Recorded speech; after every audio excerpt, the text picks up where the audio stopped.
ॐ नमो भगवते वासुदेवाय। ॐ श्रीकृष्णाय परब्रह्मणे नमः।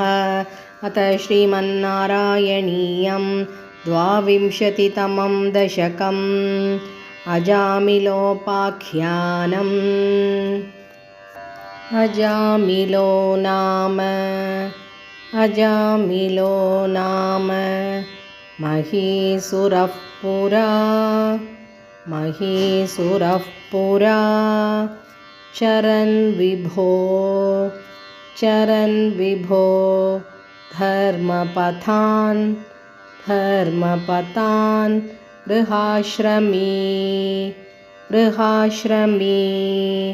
गुरोर्गिरा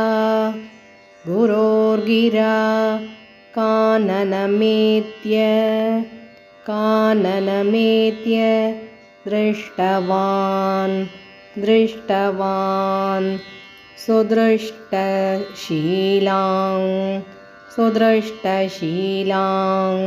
कुलटां मदाकुलाम्।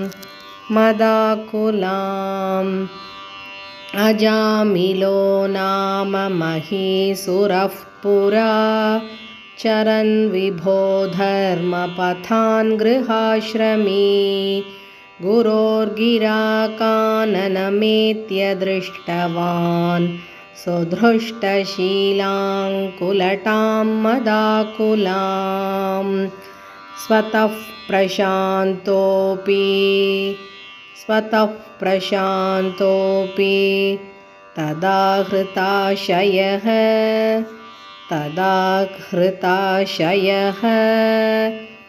स्वधर्ममुत्सृज्य तया समारमन् अधर्मकारी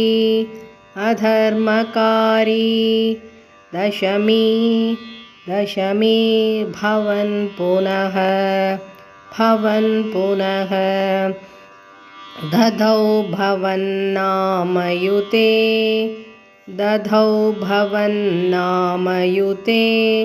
सुतेरतिं स्वतः प्रशान्तोऽपि तदा हृताशयः स्वधर्ममुत्सृज्य तया समारमन् अधर्मकारी दशमी भवन् पुनः दधौ भवन्नामयुते सुतेरतिं। समृत्युकाले यमराजकिङ्करान्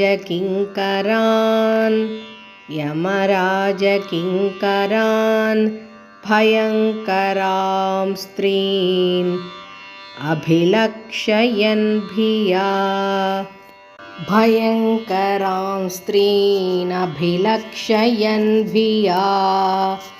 पुरामनाक्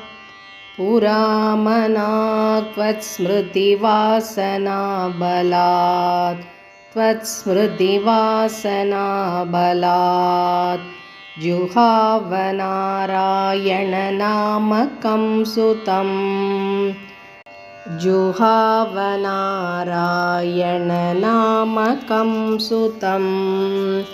समृत्युकाले यमराजकिङ्करान् भयङ्करां स्त्रीनभिलक्षयन् भिया पुरामनाक् त्वत्स्मृतिवासनाबलात् जुहावनारायणनामकं सुतं। दुराशयस्यापि तदा त्वनिर्गत त्वदीयनामाक्षरमात्रवैभवात् पुरोभिपेतुः भवदीयपार्षदाः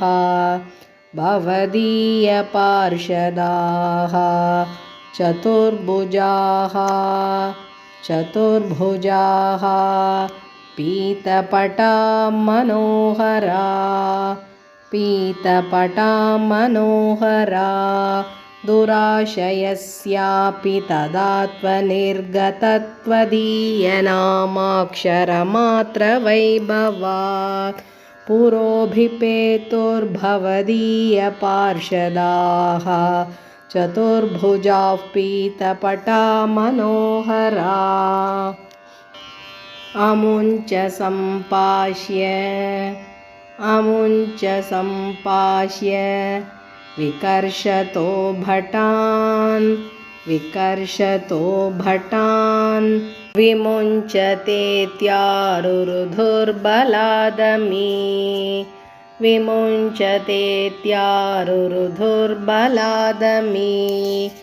निवारितास्ते च भवज्जनैस्तदा तदीयपापं निखिलं न्यवेदयन्